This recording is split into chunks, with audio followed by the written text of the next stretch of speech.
Welcome back. And the government clears the food security bill but defers decision on sugar decontrol. Remember, the sugar prices, or rather the mills, already had an indication of that, and you saw the sugar extend losses to hit their lowest in 8.5 months on ample supplies and concerns that the decision to decontrol perhaps might get delayed as an ally pulled out of India's ruling coalition. You have seen the sugar prices close down nearly 0.5% today, 2993 on your screens for that one, and most of those sugar stocks also declined between 2 to 5% during the trade today. Well, let's also take a look at the rupee then, and we have seen declines coming in for that one. In the intraday market, rupee did touch 53.90, which is a 3-week highest for the currency there. The RBI delivered as the street expected, but you again had the ally pulling out in the political markets. That is something that was putting pressure. And apart from that, the 2G ruling from the court on Sunil Mittal is something that also bothered the Indian equity markets and the rupee in turn as well. So the closing has come more than 0.25% on the lower side. 54.37 on your screens is where the rupee shut shop today. Let's get in then Abhishek Goenka. He's from India Forex Advisors and joins us live on the show. Abhishek, hi, welcome. It's been a very newsy day today. To start on the Indian rupee first, what have you made out on the financial market and the political side of it as well? I think, like always, such big events buy the rumor and sell the news. Probably because before the IBI policy, probably the rupee went a little stronger below 54. But as soon as the policy was out, and it was a very clear signal that we are not going to see a lot of further rate cuts coming in, and the government has actually needs to follow the fiscal discipline and the current account deficit, and rate cuts are not likely to follow.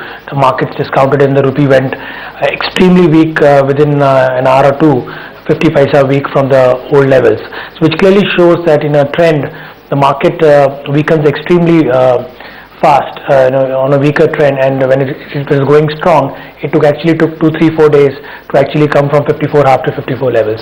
So the trend of the rupee on the domestic side is clearly looking weak as of now. Abhishek, you pointed out on the RBI part of it, but the political instability, or rather the noises that came in from Delhi today, how do you see that impacting the currency? I think the markets, it was like a feather to the cap, when obviously the rupee was weak, and above all you got this news from the political side. So the markets actually became quite nervous, and the stock markets plunged down and the rupee also went weak. So I think both the things worked together and made the dollar strong.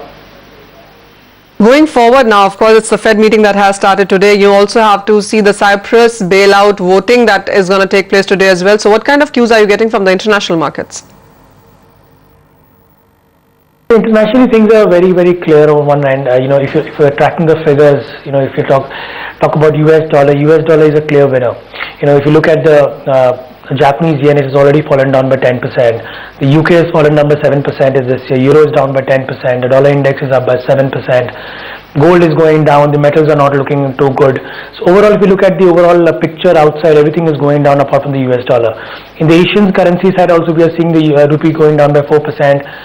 A lot of other Asian currencies like Brazil has gone down. Apart from that, you're seeing that, apart from the Thai baht or Korean won, overall the Asian currencies are not looking too good also. So international factors are also pointing towards the US dollar strength. At one end, of course, you talked about FOMC, if we're looking at the recent data, that how much of buying of bonds the government has done, and we understood that $85 billion was something which was promised, and they actually bought around $76 billion on average over the last few months, which clearly signals that the need for buying the bonds has come down. And with the US growth story still coming up, and unemployment also probably getting into control, I think the US growth part is picking up, the growth is picking up, at the same time they are having issues with the Europe, so risk aversion is on. So at one end we are having the US growth, at the other end we are also seeing risk aversion falling in place. So US dollar, I think the money is going to start flowing in the US dollar. That point is well taken. Vijay, getting you in the conversation as well, as I put it to Abhishek as well, it was RBI and politics and international markets, everything happening on the same day today. Yes, Manisha, I do agree. There was a confluence of factors which acted upon the rupee, but chartically speaking, as I have been pointing out all of last week, I have been favoring a short rupee and long dollar trade. I'm pretty pleased the way things have worked out, because the markets were completely out of whack with reality.